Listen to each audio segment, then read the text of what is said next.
Hello બાળકો, આજે આપણે આર્ટિકલ વિશે શીખીએ. આર્ટિકલ કયા કયા છે આપણે જોઈએ તો આર્ટિકલ છે એ, એન અને ધ.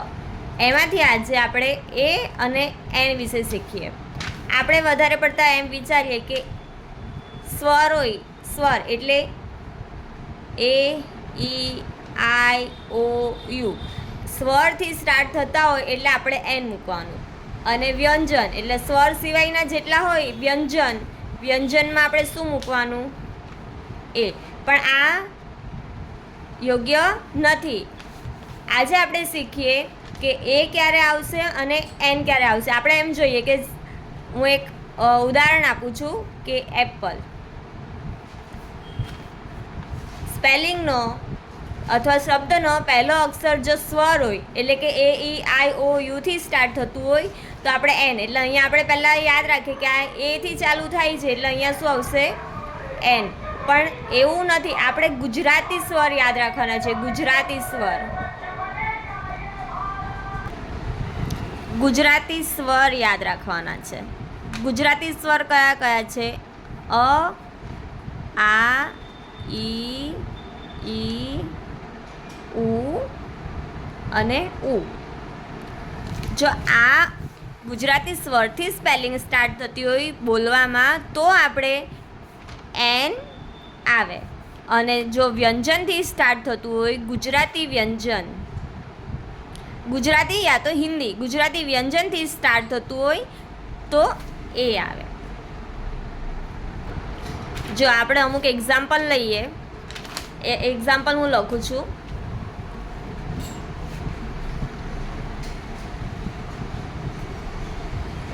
ડેશ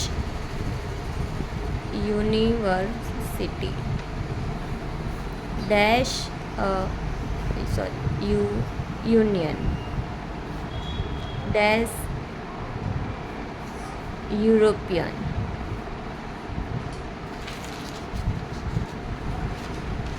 અહીંયા આપણે એવું યાદ રાખીએ કે અહીંયા સ્પેલિંગ સ્ટાર્ટ યુથી થાય છે તો આ યુથી સ્ટાર્ટ થાય તો એન આવી જાય તો એ રોંગ છે. કારણ કે આ અહીંયા આપણે બોલીએ છીએ યુનિવર્સિટી. આને આપણે ગુજરાતીમાં લખો હોય તો આપણે શું લખીએ? આમ લખીએ, યુનિવર્સિટી. તો આ સ્ટાર્ટ ક્યાંથી થાય છે? વ્યંજન છે. આ ય છે, યતિનો ય એ વ્યંજન છે. વ્યંજન છે એટલે વ્યંજન હોય તો આપણે એ આવે. શું આવે? એ. હવે અહીંયા યુનિયન, તો યુનિયન આપણે કેવી રીતે લખીએ છીએ બાળકો? ગુજરાતીમાં લખીએ તો યુનિયન એમ લખાય. એટલે આ ય છે એ શું છે? વ્યંજન છે. આ વ્યંજન છે તો અહીંયા એ આવશે. એવી જ રીતે આને લખીએ યુરોપિયન, એટલે આ પણ યથી સ્ટાર્ટ થાય છે તો આપણે ઈ નથી જોવાનું, પણ ગુજરાતીમાં લખીએ તો યુરોપિયન એમ લખીએ, યુરોપિયન. તો એ પણ આ ય છે એ વ્યંજન છે એટલે આપણે એ લખશું. એટલે આપણે જો એવી રીતે યાદ રાખશું કે પહેલે સ્ટાર્ટ જે સ્પેલિંગ જ્યાંથી થાય છે જો એ, ઈ, આઈ, ઓ, યુ હોય તો આપણે જોયા વગર એન લખી દેવું તો એ તદ્દન રોંગ થશે બાળકો. એટલે આપણે ગુજરાતી સ્વરથી જો બોલવામાં ગુજરાતી સ્વર બોલાતા હોય તો જ આપણે એન આવે, બાકી એ આવે. જો બીજા એક્ઝામ્પલ આપું તમને, જેવી રીતે કે આ હોનેસ્ટ. હું બોલું છું એ બાળકો યાદ રાખજો, હું બોલી છું honest. Dash honourable man, dash MA,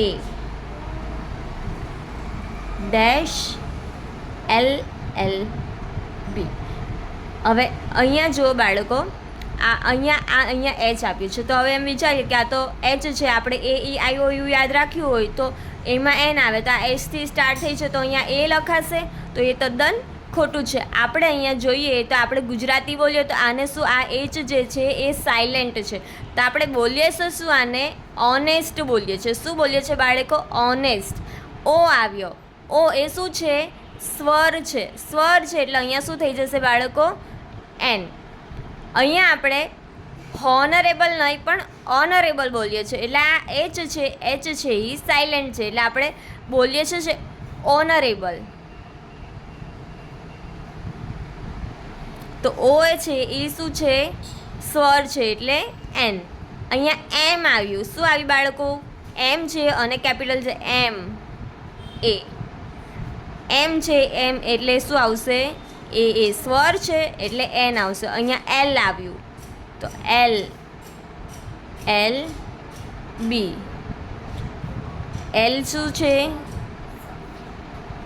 એ સ્વર છે. અહીંયા પણ એ સ્વર છે એટલે અહીંયા એન આવશે.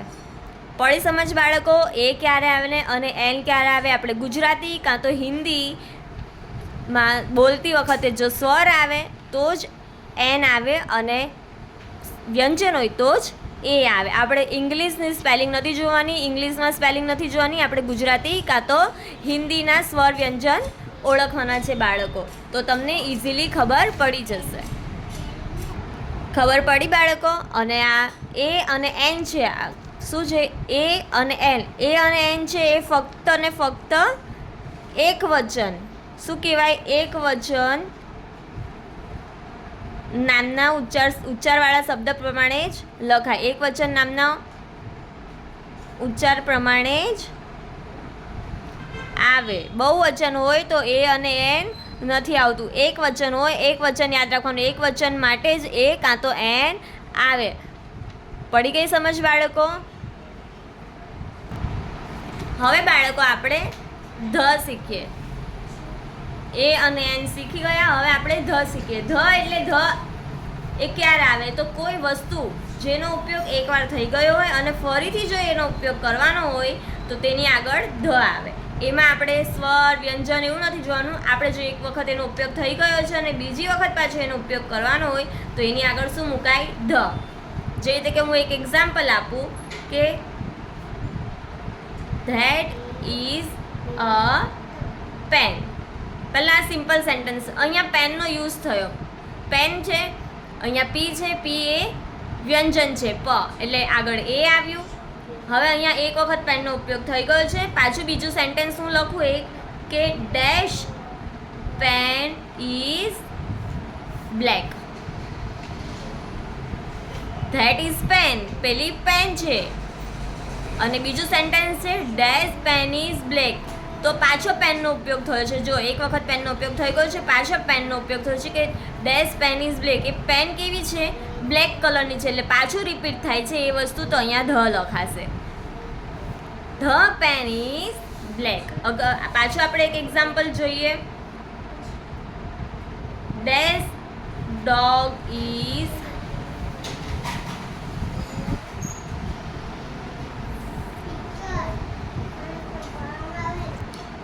This dog is faithful animal. હવે અહીંયા શું છે બાળકો કે આખા એનિમલ જાતિની વાત કરી છે. ડોગમાં એનિમલ જાતિની વાત કરી છે. જો આપણે કોઈ આખા સમુદાય માટે વાત કરતા હોઈએ તો ભલે એક સેન્ટેન્સ હોય એની બીજી વખત રિપીટ ના થતું હોય તો પણ આપણે શું મૂકી શકીએ? ધ. અહીંયા ડોગ જાતિની વાત થઈ છે કે ડોગ એ વિશ્વાસુ એનિમલ છે, વફાદાર એનિમલ છે. એટલે બધા જ ડોગની વાત આવી ગઈ એટલે આપણે શું લખશું અહીંયા? ધ. હવે આપણે આગળ હજી એક ઉદાહરણ જોઈએ. ડેશ નર્મદા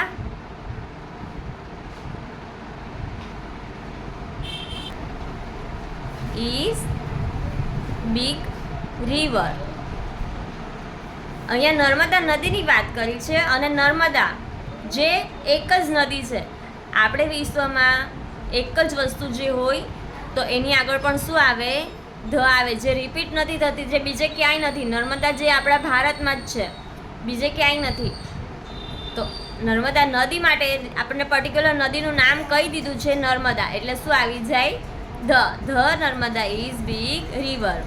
એવી જ રીતે આ નદી છે, પછી મહાસાગર હોય કે પર્વત હોય, કોઈ પણ ઇમારત કોઈ હોય, કાં તો ધર્મગ્રંથ હોય, ખંડો કહીએ ને આપણે, ખંડો હોય, જહાજ, કોઈ એક અલગ પ્રજાનું નામ હોય, સનાતન પદાર્થ હોય તો એ બધાની આગળ શું મૂકી શકાય? ધ મૂકી શકાય. હું તમને એક્ઝામ્પલ આપું. Dash Atlantic dash Himalayas dash Taj Mahal dash Ramayan dash Mahabharat dash Asia dash Vikrant dash Japanese dash sun. જો બાળકો આ બધી જ આમાં બધું આવી જાય છે. ખંડ આવી જાય છે, ગ્રંથ આવી જાય છે, નદી આવી જાય છે, જાતિ આવી જાય છે. આ બધી જ વસ્તુ એક એક જ છે દુનિયામાં. આના સિવાય બીજું કંઈ નથી. હવે એટલાન્ટિક એક જ છે, બીજો કોઈ એટલાન્ટિક નથી. હિમાલય એક જ છે, બીજા બધા હિમાલય નથી. તાજમહેલ વિશ્વમાં એક જ છે. એટલે આ બધી વસ્તુ જે વિશ્વમાં એક જ હોય તો એના આગળ પણ શું આવે? ધ આવે. The Atlantic, the Himalayas, the Taj Mahal, the Ramayana, એવી જ રીતે ધ મહાભારત, ધ એશિયા. આપણે એશિયા ખંડમાં રહીએ છીએ. એશિયા આપણે એશિયા એક જ છે. The Vikrant, Japanese. જાપાનીઝ શું છે? જાતિ જાપાનીઝ. તો એ પણ એક જ છે. જે રીતે કે આપણે ઇન્ડિયન્સ છે, આપણે ભારતીય છે તો આપણે ઇન્ડિયન્સ કહેવાય, તો ધ ઇન્ડિયન્સ. આ શું છે? સન. The sun. સન હોય, સન, મૂન. મૂન પણ એક જ છે તો પણ શું આવશે? ધ. તો કોઈ પણ એક જ વસ્તુ હોય સંજ્ઞાવાચક તો શું મૂકી શકીએ આપણે? ધ મૂકી શકીએ. હવે આપણે બીજું હજી ઉદાહરણ એક લઈએ કે કોઈ વિશેષણ આખી જાતિ સૂચવે. આખી જાતિ આવી જાય તો પણ શું આવી જાય? ધ. જેવી રીતે કે dash blind, dash black, dash નીડી. એટલે બધા આખી જાતિ સૂચવી દે છે. તો ધ બ્લાઇન્ડ, ધ બ્લેક ને ધ નીડી એવી રીતે થશે. આખી જાતિ સૂચવે. આ શું છે? આખી જાતિ સૂચવે તો એના માટે પણ આગળ શું આવે? ધ આવે. પછી આપણે હજી એક ઉદાહરણ જોઈએ બાળકો.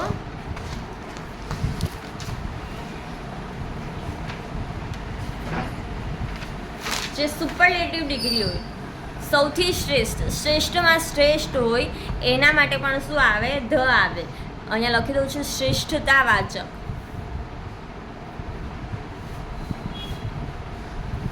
વિશેષણ એટલે કે સૌથી શ્રેષ્ઠ, એનાથી શ્રેષ્ઠ કંઈ નથી. સૌથી શ્રેષ્ઠ હોય તો પણ શું આવે? વિશેષણ. એના માટે ધ આવે. જે એને સુપરલેટિવ ડિગ્રી કહેવાશે. શું કહેવાશે બાળકો? Superlative degree. તો સુપરલેટિવ ડિગ્રી માટે આપણે શું યુઝ કરીએ? ધ યુઝ કરીએ. જે રીતે કે એનું એક એક્ઝામ્પલ લખવું હોય તો ધ ગંગા ઇઝ. આ ધ તો આપણને ગંગા માટે છે. ધ ગંગા. ગંગા એક જ રિવર છે, રિવરનું નામ છે એટલે એના આગળ ધ આવે. એ તો છે જ. અહીંયા આપણે લખવાનું છે dash longest river in India. તો શું આવશે અહીંયા બાળકો? અહીંયા આપણે એ કે એન નથી વિચારવાનું, અહીંયા ધ વિચારવાનું છે. કારણ કે ગંગા એ ઇન્ડિયાની સૌથી લોંગ રિવર છે. પડી સમજ બાળકો? એટલે અહીંયા ધ આવશે. આપણે સુપરલેટિવ ડિગ્રી યાદ રાખવાનું કે સૌથી શ્રેષ્ઠ છે તો એના માટે પણ શું આવશે? ધ આવશે. બાળકો આપણે આ 5 પોઈન્ટ ધ વિશે શીખા. અલગ અલગ 5 પોઈન્ટ છે એના માટે ધ આવશે. અને આગળ આપણે શીખ્યા એ અને એન ક્યારે આવશે બાળકો. મને આશા છે કે તમને ખબર પડી હશે.